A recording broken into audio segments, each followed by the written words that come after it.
Welcome. I'm glad you were this desperate. Yeah.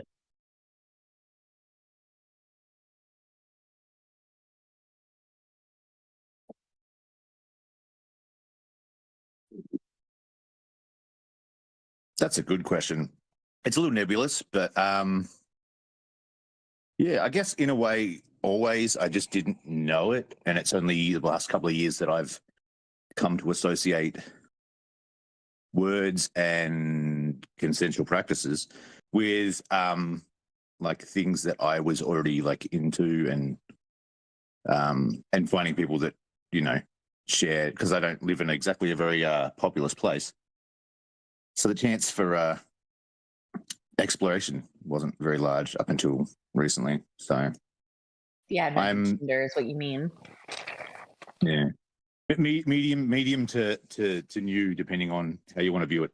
It's how long I've been in the scene. Yeah, that's understandable. I think there's a lot of people that live in like small towns that, have problems finding any kind of way to connect because there's just not a large community. I think that's really endemic to a lot of places here in America, actually, if you don't live in like major city areas.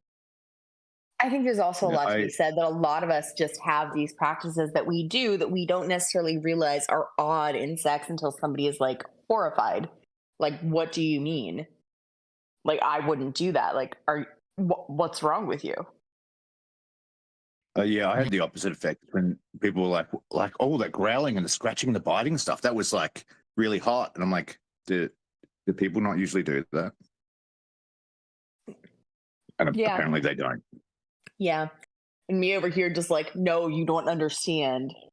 I'm bored. I need you to actually hurt me. Like, you are just boring me. No, like, I am actually fucking bored. Like, no, I need you to figure out something because, like, if I'm getting bored during sex, like, we need to have a talk. Yep, you're not wrong. Like, if I mean, it if sounds I'm like you're in having a heteronormative couple at that point. mood, but like, no, if you're having an ADHD side quest in the middle of sex, like, you probably aren't having very good sex. Mm. Thou shalt get sidetracked by bullshit every goddamn time, as the Fallout reference goes. It's mood. It's mood. Love that ghoul That's right like now. one of the was that? As a reference to Fallout, yeah, I don't know if you've watched the TV show, but Walter Goggins plays a ghoul from Fallout, and everyone on social media is making the hotter things as like, a ghoul. he's the guy. Yeah, he's the guy who makes being a ghoul hot. If you've played Fallout, you know the ghouls are not very pleasant looking. But Walter Goggins, on the other hand, Romance Hancock. Look. We were just discussing monster fucking. Will, I'm not sure how you're shocked. But yeah, Walton Goggins is he's a chef's kiss when it comes to acting. He's really great. The show was great. It is good.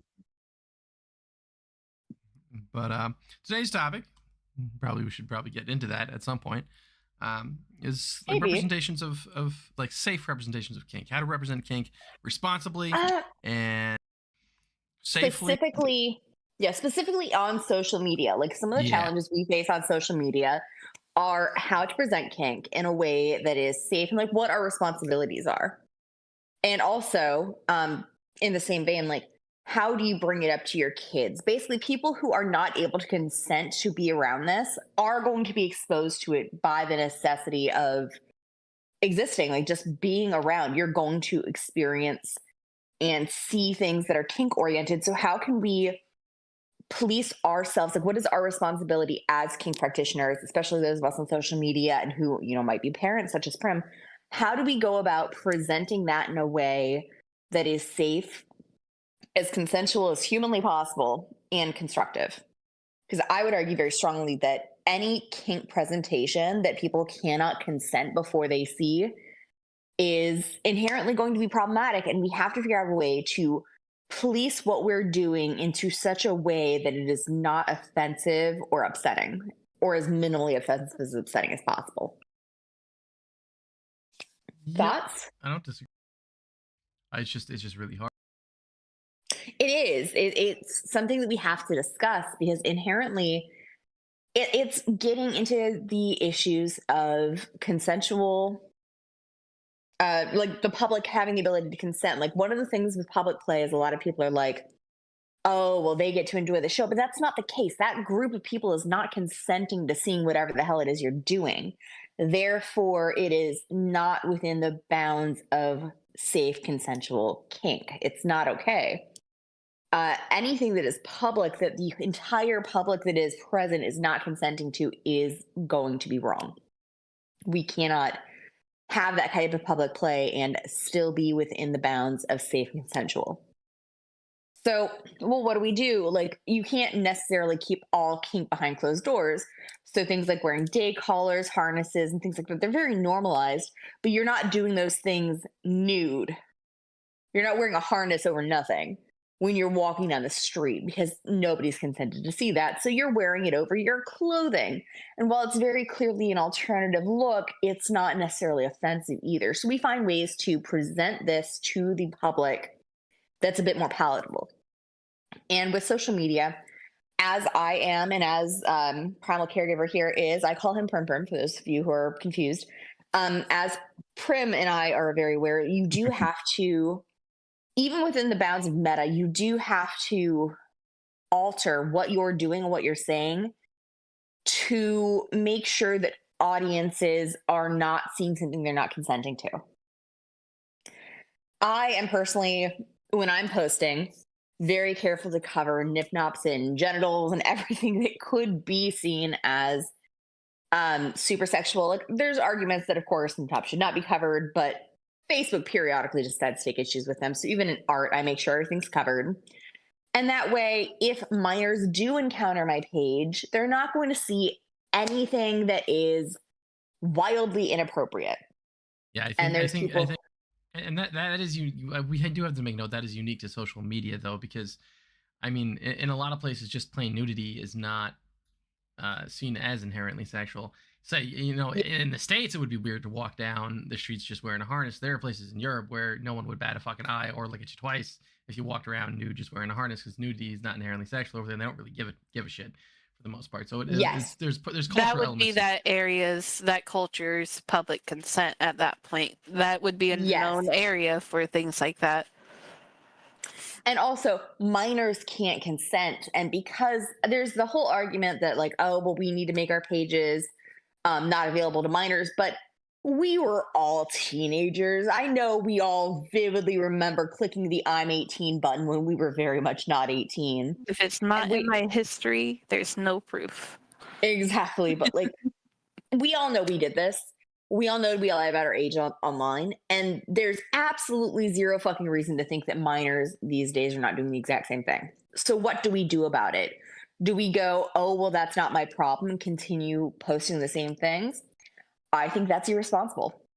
In a place where you cannot police the age range of the people in your community, like, they're not being verified by ID, I would argue that we have a responsibility to ensure that the content that we are posting is safe for consumption for as many groups and age ranges as possible. I make sure that there's no.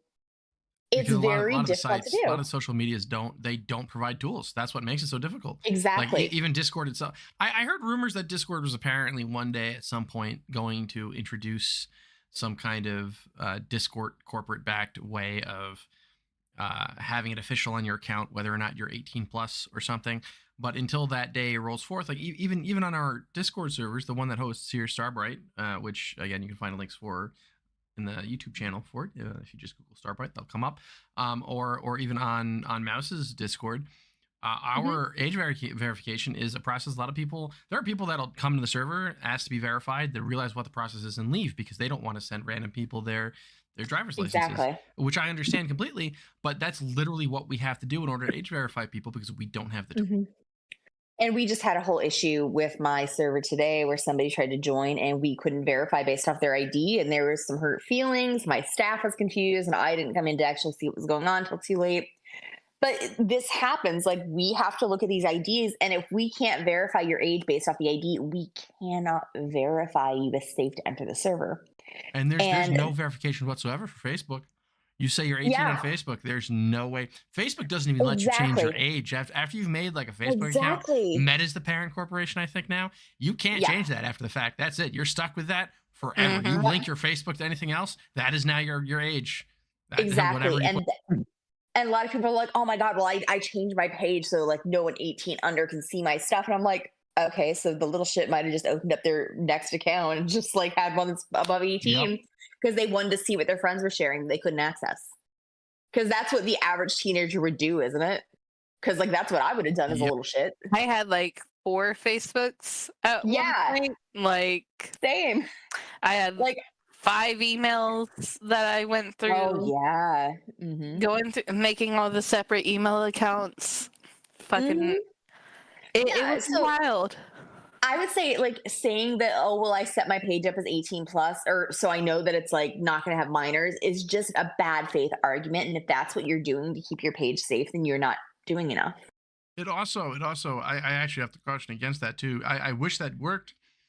Well, it doesn't. But then on top of that, that actually kills your advertising. Facebook will not recommend your page. YouTube, your channel, videos you put up that are 18 plus specifically, most of the time will not show up on YouTube unless someone like searches the name specifically. It essentially unlisted. So if you're like, if you have a big page, if you have 50,000 people there, same YouTube or something like that, and you're trying to make a living, trying to make, or at least even just a little bit of income, and you like, oh, I'm going to shift to be 18 plus, you're going to notice a serious drop off in gaining Yes. any kind of subscribers, any kind of views, because people just won't be able to find you anymore because of it. So not that, it negatively impacts yes, you turning. on Facebook in particular, where I run my page, it would also affect my ability to interact in groups for a Yep. large part. And like I do interact in groups. So for me, I was like, well, this doesn't make any sense to me. Like I know a lot of people are saying, well, it's essential, but to me, it just seems like a half-assed effort to do something that we were all teenagers. We all avoided these things. So why do we think that like mysteriously, Gen Alpha can't figure out how to change the button? Like, of course they're Yeah, going to you're figure not out. putting up a fence. You're just putting up like a paper streamer and being like, it's a fence. You can't get in. Yeah. Yeah. To me, it just sounds like anyone who gets really up in arms, like, well, you have to do this. I feel like they're half assing the job that needs to be done. Part of the job that needs to be done is constant work on our part to do our best to make the content that we are creating and putting out there and making on these public platforms as close to safe for consumption as possible. And no, with kink, there is inherently going to be problems. There will be. Like, there's no way to make all kink safe for public consumption. Talking about CNC, talking about triggering complex, like there's only so much I can do. Like if you join my page and you're upset that I'm talking about CNC, like why are you following my page? Like that's what I talk about. CNC is like one of the top 3 things I discuss, at least. Like I cannot be responsible if you follow my page and you've been following me for months and you're suddenly getting upset that I'm talking about CNC. But I can make sure that I'm not posting outright nudity. I can make sure that I'm not posting anything about like blatant triggering grape if I can avoid it. So I Right. feel like it is important to police what we're saying, even if it wouldn't be something that would get me in trouble with Meta. I feel like I have a responsibility, as do other content creators that are working on platforms like Facebook, Instagram, Twitter, where you can't necessarily police who is going to be able to see and consume your content because it is not a platform where age verification is possible. You really have to consider like how much you're willing to have a non-consensual relationship with your followers, with the people who will view your content, with the people who are impacted by your reach. How much non-consensual imagery and ideas are you willing to force upon those people? And the reality is, for me, as somebody who is invested in kink, it's not much. I don't think that that's okay.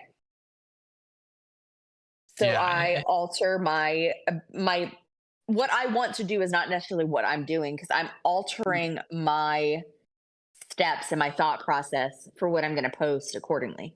Yep, and you are just the same punished if you take yourself to other platforms where stuff is, more welcome and allowed. Like FetLife, for example. FetLife is kind of, Facebook for kink in a way. It's also much like Mhm. Facebook for kink. It's also aged, and not a lot of younger people are using it. So that's another another It's comparison to also Facebook there. got its own issues. Oh, 100%. But like, you also can't. You're not going to make any kind of advertising It revenue took off of me FetLife. a long while to learn about the existence of FetLife.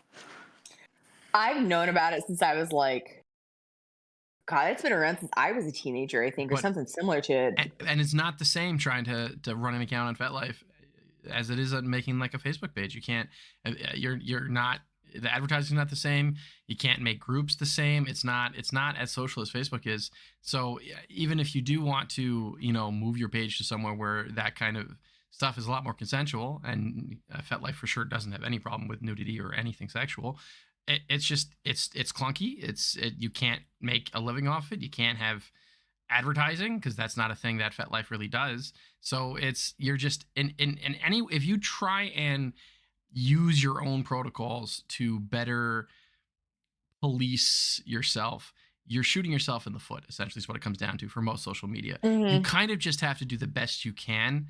And then if you see someone, who is very obviously admits to being a minor, or, appears to Yes. be a minor or something like that, you just have to be very, very, what would be a good word? Very aggressively, removing them from your space Yes. and making sure those people aren't staying where they're not supposed to be. Because Exactly. you can't set up a boundary to stop them from getting in, is really what it comes down to. Exactly. And if you So all did you move can do somewhere is again take 'em where off. it's fine, yeah, you're just shooting yourself in the foot. So there Mhm. just isn't a good tool. If Meta ever did like like proper age verification, that would be cool. That would be cool. Right. That could be a very useful tool. Yes, I don't think they ever will, though. Also, By the it's just time Sorry. by the time Meta's asking you to see your ID, you are in a hair's breadth of losing your account. Like, by Yeah. the time they're asking you to verify who you are, that you are who you say, they're just looking for a reason to ban you. Yep. So And it yeah, doesn't, like it doesn't, I it don't see it doesn't. happening. There's no like age verification badge. So Mhm. yeah, it's just Mhm. the tools are. Yeah, like the system itself is broken on Facebook. So I would argue very strongly that we have a personal responsibility as members of the kink community where consent should be our guiding factor. I would argue very strongly we have a responsibility to our followers and to the general community to police what we are posting. As much as it sucks and as much as nobody wants to, I think that we do have a responsibility to do so. In the same way that you would in public, you wouldn't be engaging in public, even if it's consensual between you and your partner, you wouldn't engage in public play in a place where there's families with small children because it's wildly inappropriate and creepy. So why are we doing it in a place where children have access to our content? Yeah, I don't get it. I'm smashing that one out of the park personally. I don't even run a page, so haha. Yeah, Victory's- you're doing better than all of us. Outside of that, like whatever we post as well, we have no control over afterwards. We can Mhm. post it in an 18+ page all we like, but if somebody takes Exactly. that meme, that text, whatever, and posts it somewhere else, it's readily available. Like it's the Mhm. same difference. We're not being any safer because we put it out there in the first place.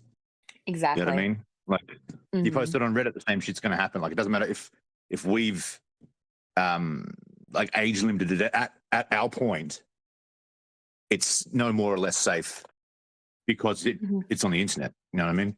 So as long Exactly. as we are responsible as we can be, like that's the best we can do. We're not targeting minors. We're not being non-consensual on purpose.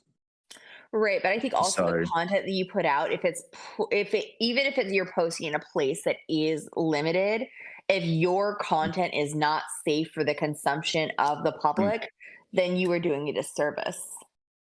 Well, We're in a way, you're doing a posting things. disservice to like kink as well, in the way that like if you come at it from like an angle where it is like almost non-consensual for somebody to view that who doesn't want to view that, be they minor, Mhm. et cetera, you're only making kink look worse than it is in that Exactly. aspect as This well. is You know what I mean? Like such in an the important effort thing. to represent it in a positive light, that's Mhm. inherently negative. So I mean, Exactly. I'm not as reserved as you are about like, memery stuff like that, but I'm still open to Prim and I don't do know, I guess have these the discussion and the conversations. learning of something. If somebody asks a question, I assume, at least at first, that they're asking in good faith in an opportunity to Yes. learn. Mhm. I'm not gonna, so Prim and I I have don't know this where I'm discussion with that. That's sometimes. contact. He'll show me a meme that he's working on, and I'll stop and go, hey, so like, have you considered the fact that this person in this image may not be an adult? They're wearing a schoolgirl uniform. Are we sure that this isn't a character that has an age? And we'll talk about it. We'll talk about like what's being presented. And like, is this something that's okay to discuss in the public? Like, I'll show him my memes that I'm making that I'm a little sketchy about. Be like, what do you think of this? Do you think this is okay for my page? And sometimes we make the executive decision that no, we are going to scrap this.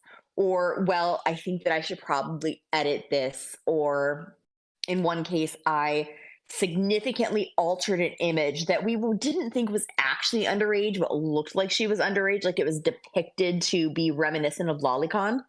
So I went through and I gave her hips and tits and just like really filled out her hair. And like I still got the image that I wanted, the like behavior that I wanted in the image, but it no longer looked potentially like a minor. Yeah, very Because we petite. have a responsibility. She wasn't just petite, like she was wearing clothes that were meant to be reminiscent of kids too. So like she was meant to be a little, I think, but the way she was depicted, it looked suspiciously like lolicon. And I showed it to Prim. He agreed with me. And I went through and very, very significantly edited this image to make it look like an older woman in the same clothing. And this is something that I do to keep my content safe for consumption as possible. And I think it's that's essential very to fair. do this. Like, I like to run my content if I'm unsure if what I'm posting is okay. I will run it past other people to make sure that other people are seeing it the way that I do. And we're if the also being held overwhelming to a different consensus, standard as well, because like we if are you were pages. running like a freaking, I don't know, women in bikinis page, which I'm sure is incredibly common, Yes. because it's like heteronormative, sexualized, objectified women, not great, obviously, but the same standard doesn't apply, Mhm. because it's socially acceptable to objectify women, but it's not socially acceptable to talk about kink.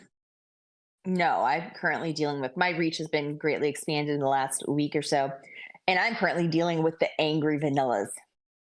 They found me and they're angry about it. They're big Oh, angry. no. Yeah, I'm dealing with some angry vanilla wafers right now. And I have nothing against vanillas, but when I have vanillas who are picking fights with me, they're the angry vanilla wafers, and I'm gonna bite them. Because fuck them. Like, don't show up on my page talking shit and like talking about how everyone on my page is mentally ill, because I will just ruin your day. I will point out the fact that for some reason extreme kink content is being suggested on your algorithm. Why is that, sir? What have you been doing? Why is my extreme sadomasochism content being suggested to you specifically? Have you considered that? You're really just outing yourself at that point. Yeah, like Mhm. if you are here bitching that there's a leash in this picture on a woman, but the content is extreme sadomasochism, what does that say about what you're doing with your spare time? And why have we been having this exchange for the past 20 minutes? Are you just trying to feed my engagement so that the algorithm recognizes this is what you want more of? Because that's what it sounds like to me. The kink is coming from inside the house. Yeah. The kink is coming from inside your pants, sir. Stop it. Fucking weirdos. Well, I mean, unless it's a family computer, and then you might have to have some conversations. Ooh. Busted. No, Things it's are just, rough. I know Prim remembers this as well. Last year at some point, I was going through my page as I do. This was like after I had that sudden influx of 30,000 new followers on my main page. I was going through and I was looking at the people who just joined, and I saw one that looked a little sus. I opened his page, and like one of the first pictures was a very young girl in a bikini. Very young. We're talking like 11. And I was like, I don't like that. And I clicked on it and I found child pornography groups. Oof. Multiples of them. And I was going through looking at the follower list and looking at how many people were following me from those pages, and there was an alarming amount. So I really looked at like how many of my images were portraying people that looked like they were that young. And I had a good long think about that. It's kind of a wake up call for me. If I'm having literal pedophiles following me, and let me tell you, we actually did go through and report every single account and every single group. Not a single one of the groups got taken down, by the way. I don't think anyone actually got in trouble for the reporting because, like, Facebook doesn't care about child pornography, apparently. But I went through and just made sure that none of those people followed me. And then I reassessed the age ranges and the appearance of the people I was posting significantly. If I'm attracting people from pedophile groups, like, I need to reassess what I'm posting. Holy shit. So I did. And I know Prim remembers this. Like, I was upset about it. I was very upset. I was pinging as many people as I could to help me report these, like mass report these. And those pages, as far as I'm aware, still exist. They're blocked from seeing my page, but like, it was a wake up call for me. It really did make me like, I think that reassess also what I was goes to posting. the strength of the kink community as well. Like, we both reached out to other Discords that we were in and posted links to those groups, and not a single person was like, "Oh shit, this is, you know, leave people to their fucking disgusting nonsense." Every single other admin that I talked to was like, "Fuck this shit, I'm going to post about it too. Send it to my friends." Everybody reported that shit. Everybody. Yeah, and the pages didn't get taken other down. admins we didn't get along with, like, no, fuck this shit. But the names of the people, like, we were sharing that so people could look to see it on their content, like if that person was following them, and we were just mass purging all of these people that we could find from the community. Like, I don't think people understand, like, the admin of the Facebook kink community, we all communicate and we do this. If you are problematic, even if you're not being publicly called out, I guarantee somebody's passed around your information to let people know, like, hey, we think this person might be underage. If this person's following you, be cautious. Or this person's posting some stuff that is pretty suspicious. They seem dangerous. Like, I'm not ready to actually publicly out them yet. Just be aware that there's something going on. And we have this conversation in the background all the time. And even if we don't get along with these other pages, we do communicate. I think a large part of whether it's, you know, doing creepy things or, you know, being anti-kink, I think a large part of people doing that online publicly, I mean, I call it the online effect is what I call it, because people are willing to do things online that they would never do in real life. And whether it's like being anti-kink and coming to your page and be like, no, you're disgusting, you're awful, blah blah blah. Those same people, if they pass by clubs every day, if they're driving through a city, they pass by, you know, strip clubs, they pass by people that are probably dressed not entirely, you know, appropriately. It's like, but are they stopping every like club, every like even kink slightly kind of thing? The gentleman's club on the corner, do they stop at that and stand outside and yell at everyone coming in and out? Like, you're all disgusting. No. Of course, it's real life. Some of them do. There are weirdos out there. Well, there are weirdos out there. There are people that will go to that extreme in real life, but most people won't. And so I think a large part of the extremes on both sides there, a large portion of them only exists online. And that doesn't mean, you know, what they're doing is any less weird, whether it's being super anti-kink or whether it's being into, you know, very negative things like child porn or some of the other taboo stuff we've talked about. That's a thing that's much more publicly available online than, you know, in real life, obviously. Like it's just partially, I think, the online effect. As I yes, doesn't mean we shouldn't squash that behavior when we see it. No. It's the same as consent and stuff in that respect. Like if they were free from consequences to abuse people outside strip clubs, they would. But online, you know, there's no consequence. Exactly. So there's a, you know, an element of what they do and don't need consent for in relation to abusing people, I guess. Which is keeping their negative views in the Which to me spotlight. is like the other half of like the tools that we could use that are missing. One, Mm. the first half being age verification, stop people from, ever getting access to things that they shouldn't because of their age to begin with. And the other half, it would be, repercussions, whether it's because, you lied about your age on an account, or whether because, you're acting like a complete asshole or doing things that are illegal. There aren't repercussions, right? There are no tools to, outside of actually publicly shaming someone. I couldn't count on Yes. 10 sets of hands the amount of times I've seen public call out posts for massive, admins that have Facebook page admins that have, been awful behind the scenes because, they let their egos go to their And head and they do some really awful shit. Some of them also, some of the call out posts, like you actually look at what they're being called out for. In the scheme of things, is there actually evidence any of this happened? Or could it just be one person who had a really bad relationship with that other admin? Suddenly there's a whole issue. So I also try to be aware of that. Like we have these massive call out posts sometimes, and some of them seem a little sketchy. So I try to take a grain of salt with it. Like some of them, yes, justifiable. Like, yeah, this person's probably been sketchy for a bit, and some of us had our suspicions, but there's finally information out there. We all know it now. Then there's people who like shock the entire community by what they've done. And then there's people that we're all shocked. We're all kind of looking at each other like, okay, well, does this actually seem in character for them? There's a little bit of discernment that's necessary, I think. I know Prim and I've been discussing another one that occurred a couple of months back. It came up today in our Discord, and I had a very long discussion with another admin about it because I was annoyed by it. It was very clearly an ableist take.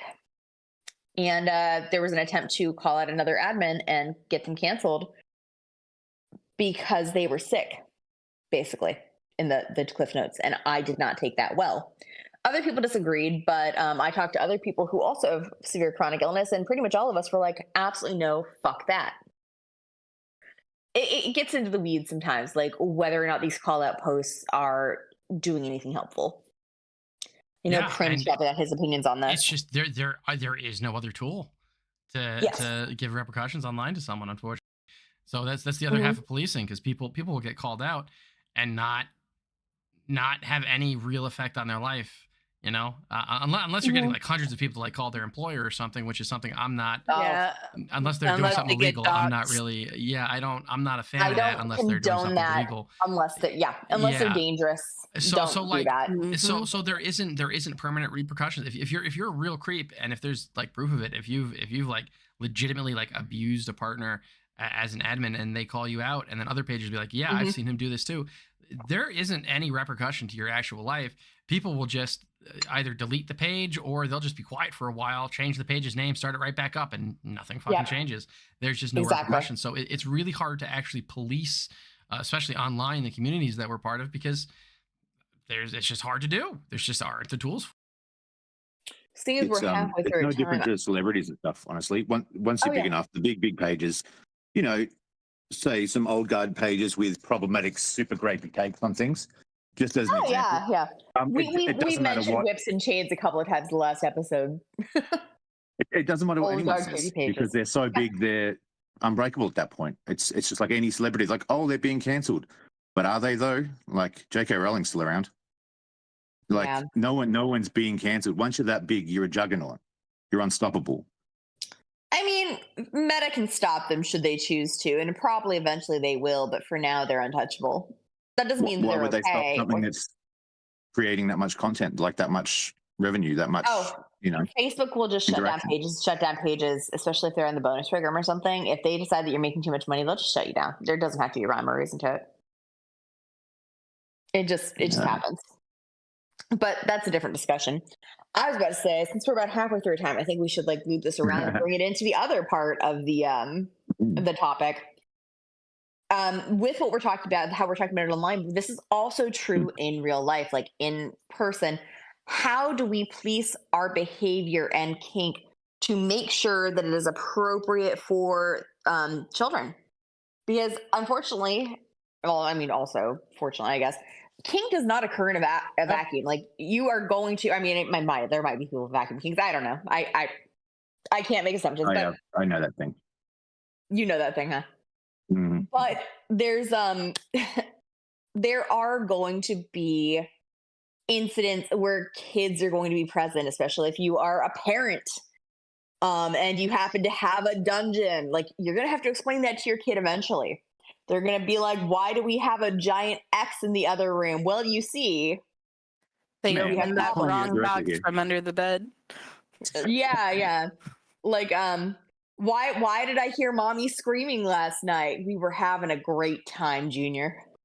Like, you have to explain it eventually. And how are you going to do this in a way that it's helpful? Or how can you explain to your kids if you see a woman walking around with a collar on? Like, maybe we could have a discussion that, like, maybe going around with a leash and collar, like, around the supermarket may not be the way to go because of consent. People aren't consenting to see that. They're not consenting to have to explain that to their kids. Maybe not the place to do it, but if it does happen, how would you explain that to your kids? And that's part of the reason we wanted Prim Prim to come in, because he's got some kids who ask some interesting questions. My kids literally give no fucks. They just ask shit straight out. Yeah, they do. It's fucking hilarious. I'd rather I wasn't on Discord a lot of the time when they ask, so everybody like shockingly gasps in the background as I try and like fumble my way through an explanation. But anyway, my thing with my kids, they're pretty young. They're 8 and 10. Both unpleasantly smart. Mostly unpleasant for me. I just sort of leave it open to them in a lot of ways. Like, I don't hide anything from them. They probably wish I did half the time. But if they ask me about something, and it's obviously like, you know, a topic they might not want to know about, you know, it could be a sexual topic, it could be a violent topic, it could be like something like, you know, like something that is more involved than that. This is just how this is, you know. We were talking the other day about a rape scene in a documentary you were watching. Oh, it wasn't a rape scene, but it was bad enough. I mean, I was sitting down watching a Louis Theroux episode about fucking far right, alt right, white nationalist garbage, and my daughter was sitting there, you know, next to me watching it, and she's kind of like, "What the fuck? Oh my god, what the fuck?"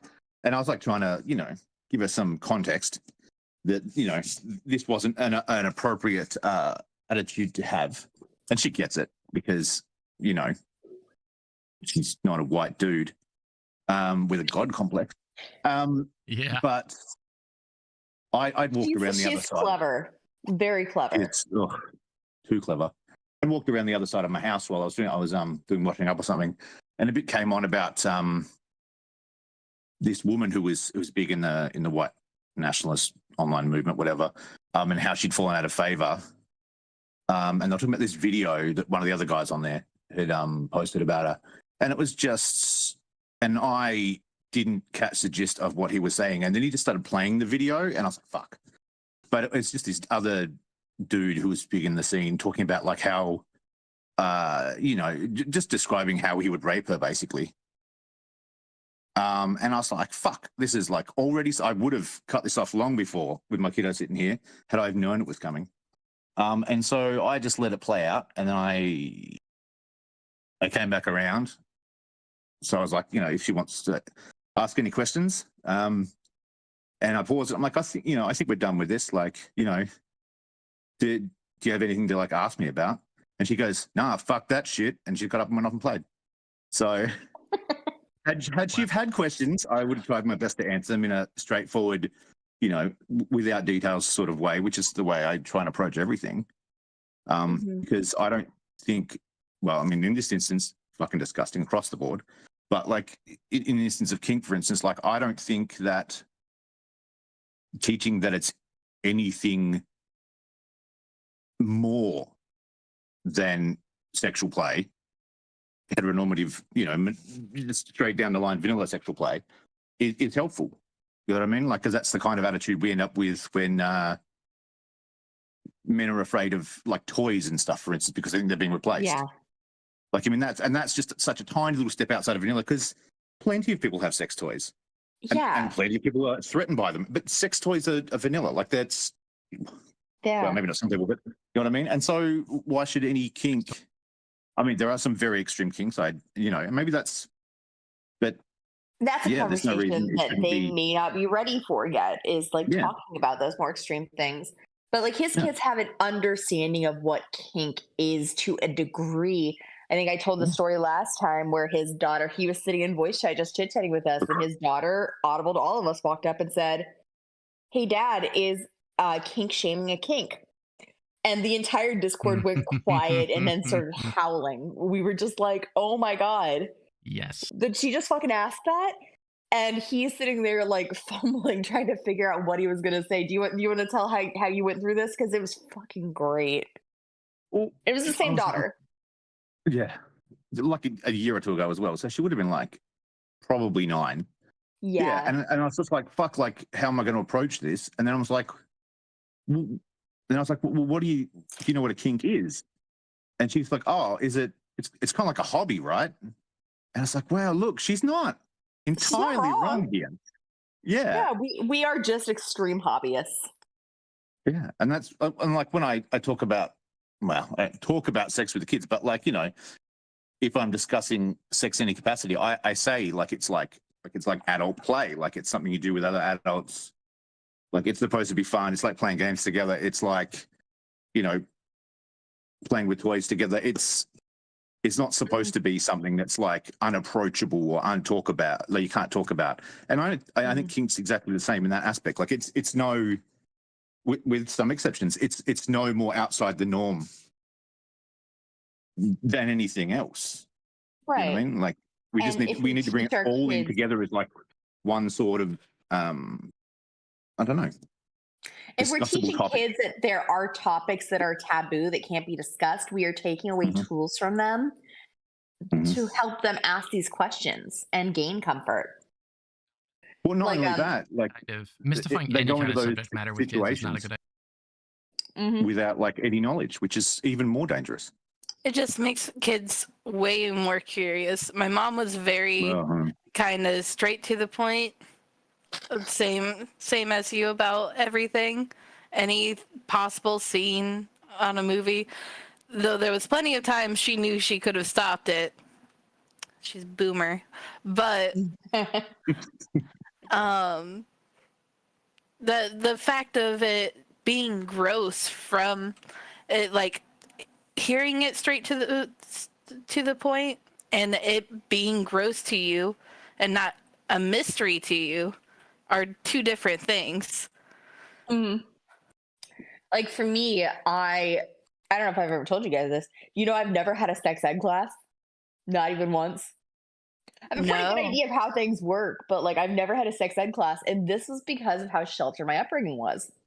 Damn. When I was in school, sex ed wasn't originally taught until I think it was like 7th, 8th grade. However, in 7th grade, I transferred to a Christian school.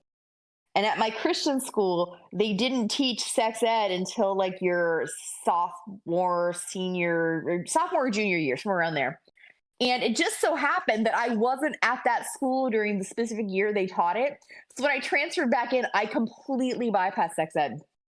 I did have a very interesting abstinence class though in the 7th grade, where they handed us each a pudding cup. One of us had a vanilla pudding cup. One of us had a chocolate pudding cup. We each took a scoop and put it in each other's cups and then tried to trade them back. And they said, see how you've got a little bit of the other in there? It's because once you have sex with somebody, it never goes away. You're stuck with it forever. It's a mistake you have to live with. And that was it. Oh, also we saw pictures of STDs, and that was abstinence class. And showing pictures of STDs will do it. Yeah. Like here I am. You don't have to mystify. You don't have to do anything with a pudding cup. Just show pictures of STDs. Enough kids will be put off by that to make themselves. Yeah. So here I am, years later, and I'm, into extreme kinks and BDSM. Like, didn't stop shit. You know how I learned about it? The internet and millennial trauma. I've seen way more images of goatse and, broken shards of glass up somebody's asshole and learned more about sex and kink and like bodily functions that way than I ever learned in school. And I had to learn on the ground because I wasn't taught in school. So for that reason, I am suddenly a lot more open to things because I had no choice but to seek them out. I know I had basic sex ed before like the internet was a big thing and before there was two girls, one cup or one guy, one jar, or anything like that. I so Mhm. but I say that, but then those things did come out before I had high school sex ed. I think it was 11th grade. I can't remember. It was so long ago now. So like I think everyone, I think it was like my generation and below, which I think includes everyone except for maybe Primal. I don't know how old you are actually, Primal, but I think he's Pretty older than fucking you. old. then so like everyone from my generation and younger, we all learned sex ed from the internet for the most Mhm. part, unless your family just didn't have a computer, which there were people that just didn't. Um, not that that was entirely common, but so there were people that were sheltered enough a little bit where they might not have that experience, but for the most part, everyone just learned it from the internet, and that is not. It means it was unstructured, right? That's not necessarily a bad Mhm. thing. It's not necessarily a good thing. People got out of it what they got out of it. And there are just as many people that have unrealistic expectations of what sex is because they went into it unstructured and just watched porn for an education, as there were people Yep. that actually did some research and looked at other things and actually kind of figured out what sex was about. So I'd say it's give and take, just like the public school is with teaching sex ed, though, because there are a lot of places that only teach absence-based sex education, and that's just as unhelpful as just having a completely unstructured look at it online. So Exactly. it's not necessarily worse or better. It was just different for. Exactly. And I think that that is something that we, as a generation that is currently raising kids, can actually change if we're mindful of it. I mean, and like I So, said before, I think the big thing of it is just don't mystify it. Mystifying topics is just a shitty way of teaching kids anything, and they get more curious, and then they'll find the most ridiculous depictions of whatever it is you're mystifying to them, whether it's violence or sex or something like that.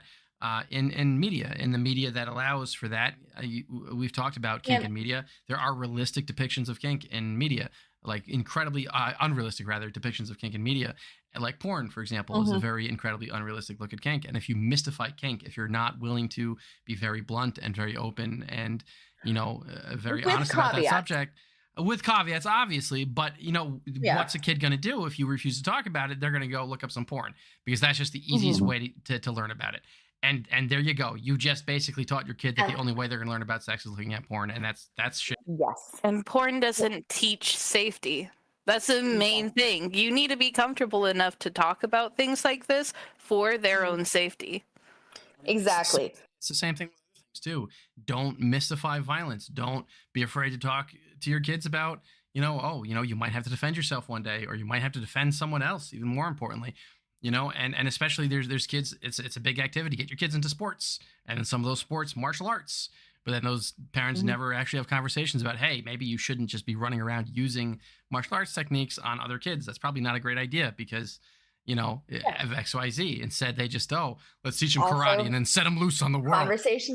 conversations about consent should be happening at an early age. However, we do have to remember that kids are still kids, and just because we're explaining these topics doesn't mean we need to go into detail.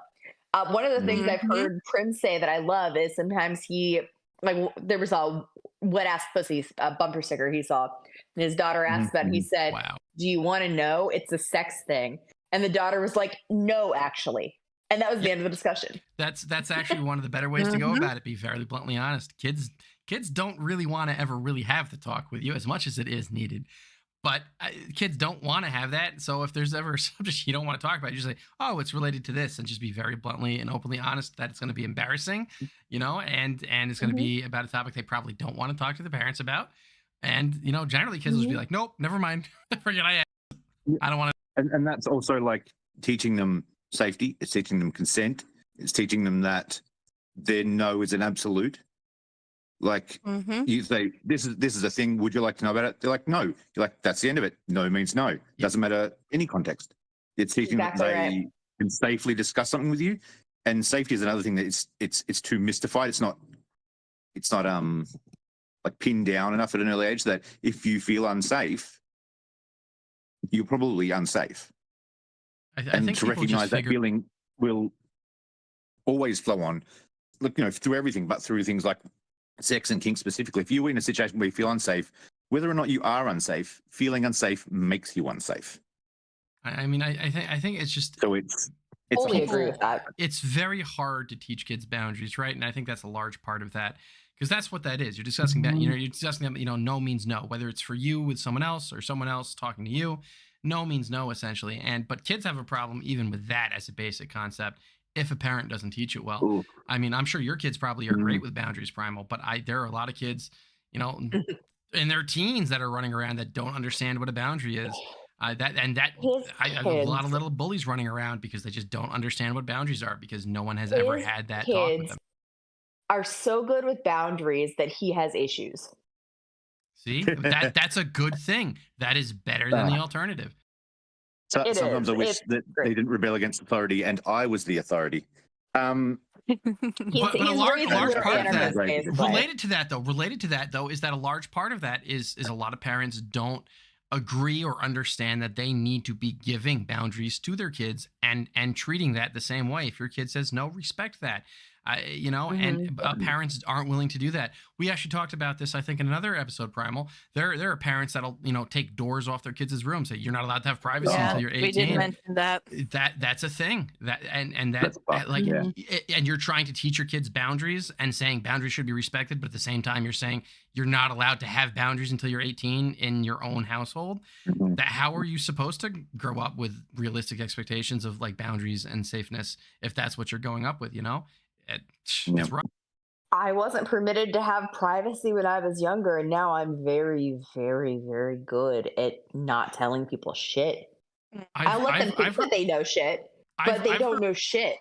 I've heard a lot of horror stories of young girls where like their mother would watch them shower until they were in like their older teens for like odd reason, like really religiously, like you're not allowed to ever like even masturbate. So their parent, 15 years old, like taking a shower, and their mom would be watching them. That, like, how could you have realistic boundary expectations? How could you know what a boundary is if that's what you're going? Oh yeah. And one thing that is really, really easy to create when you're creating an environment where there is no privacy is children who are exceptionally good at hiding things from you. Yeah, that's really all you're teaching them. Yeah. Yeah. I am a sneaky fucking bitch. Thanks, Mom. Like, that's where I learned to be really good at hiding things and where I'm really reserved on what I'll say. And I'm very, very good at feigning that I've been very open and told you everything. When in fact, I know Prim knows this. He makes fun of me for this. I will say a lot while actually saying nothing. I didn't actually give you any details. I just gave you enough details, enough fluff that you thought I told you something. Because that's how I handled my mom. When I was dealing with my mom growing up, I would tell her that enough that she would think I gave her the whole story, when in fact I told her absolutely nothing about what was actually going on and what was actually bothering me. Because I knew she couldn't be trusted. So I got very good at that.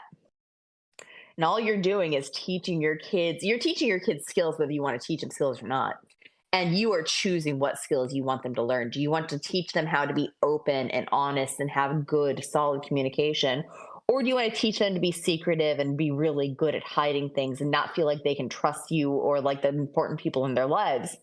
Because it took me years of therapy to not do that to other people in my life. To learn that I could actually trust people. And I still have issues with it sometimes. But that I could actually trust people with information. Like, if you are close to me, you will like open up new levels of random things that I just haven't mentioned before. And I didn't mention it because maybe you just weren't at that level of friendship yet. And as you expand that level of friendship, I will give you more details about my life because you are now having earned that information. But I was taught this at a young age and I still have trouble with it. And you teach your kids the skill sets that they're going to carry into adulthood, and hiding things from them or making them feel like they have to hide things from you is going to change their interactions forever.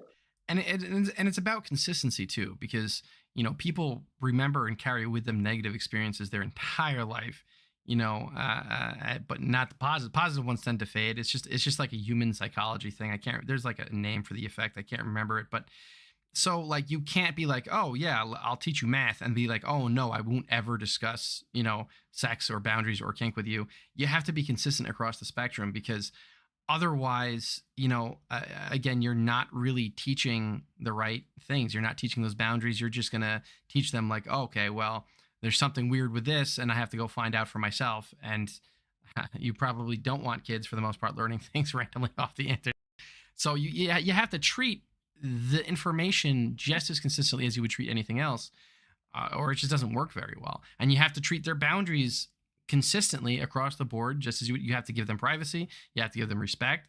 I don't have kids. Though Primal sounds like he does exactly what I'm describing here. So, I mean, maybe that should go to show that I'm right about that, but you have to be consistent with it, or, you know, they're still going to end up with problems because they're going to remember the parts where you weren't consistent. You can't be like, oh yeah, you should have boundaries and healthy expectations and privacy and whatnot, but then, you know, you're not allowed to date until you're 18. Like, you can't be inconsistent with it, because that's just not fair to them, and you're still harming them in that. I did also want to give Prim a chance to explain how he handles his kids dealing with his partners being in pain, or hearing them scream, or walking in on things. Because there was a very specific example of this recently that reminded me of it. I before you tell how you do that, that reminds me of I had a high school girlfriend, 20 years ago now. Goddamn, I'm old. Her parents, I remember hearing the story.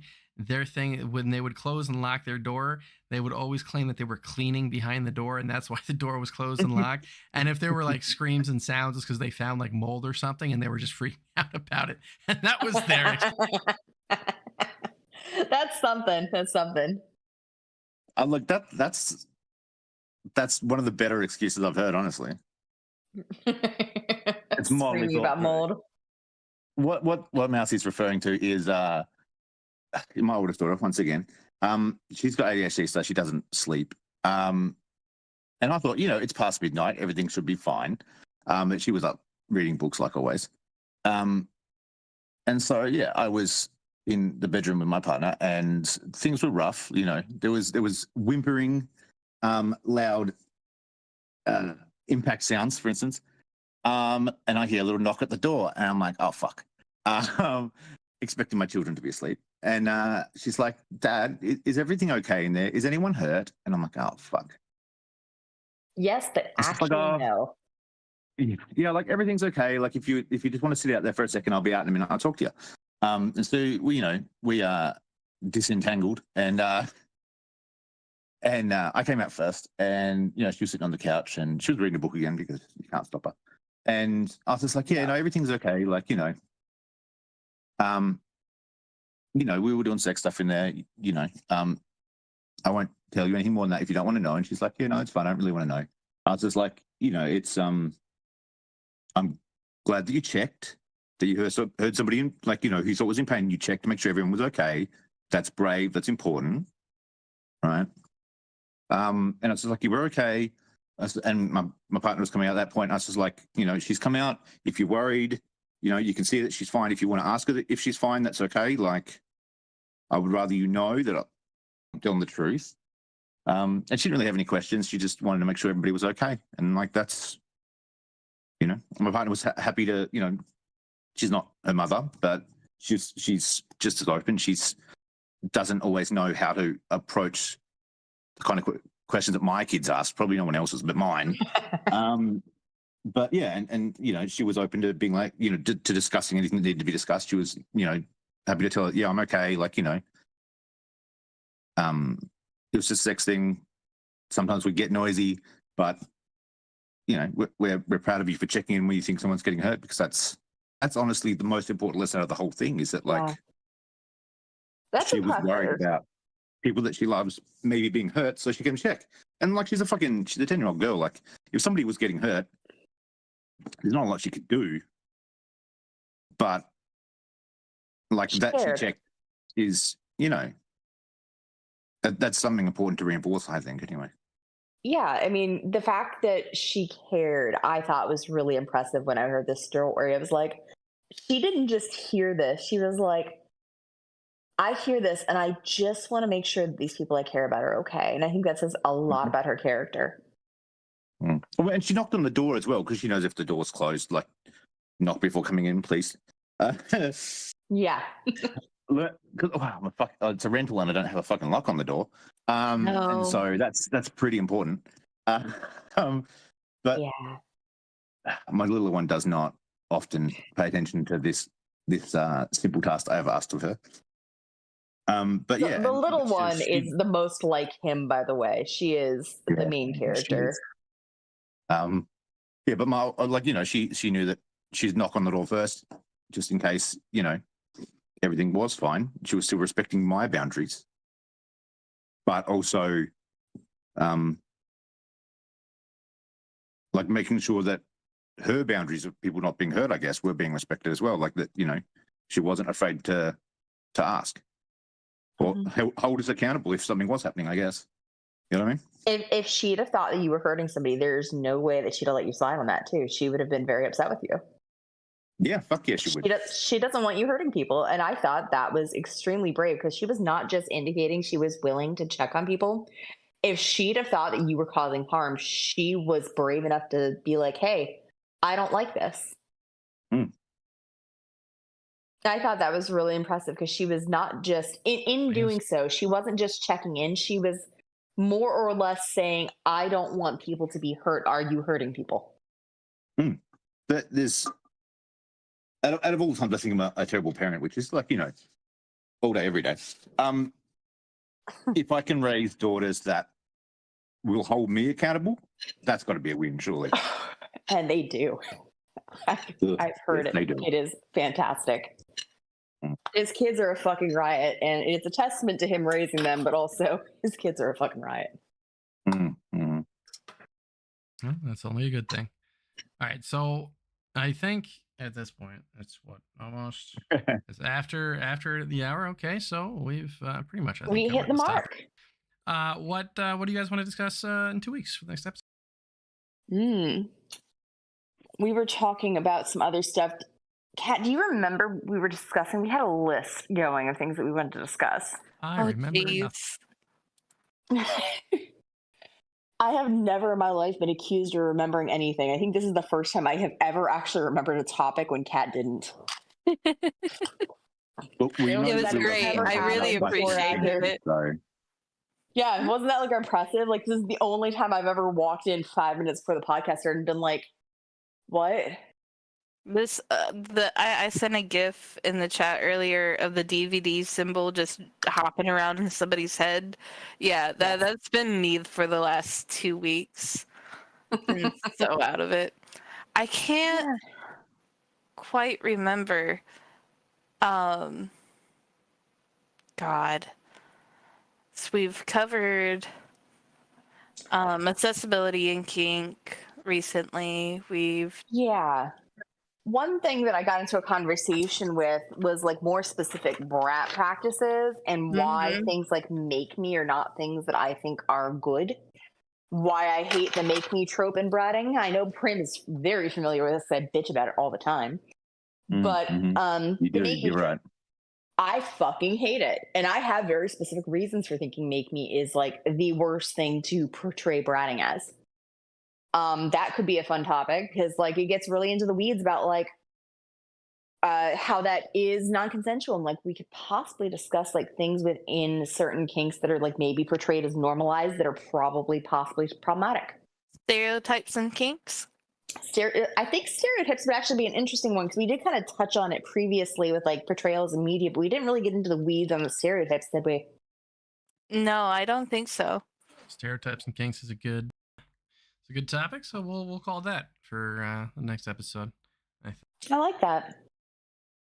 I hope everyone enjoys watching. I hope you guys enjoyed having Primal here, and if he's willing to continue, next time and next time and next time. But as usual, give us a like, a follow, subscribe, whatever platform you're watching on. If you Google Starbright Podcast, you will find the YouTube channel with everything on there and links to different things. If you want to join us on Discord or find social media pages and that kind of thing. And that's been today's episode. Thanks for watching, everyone, and I hope you have a good 2 weeks. Bye, guys. Bye. Later.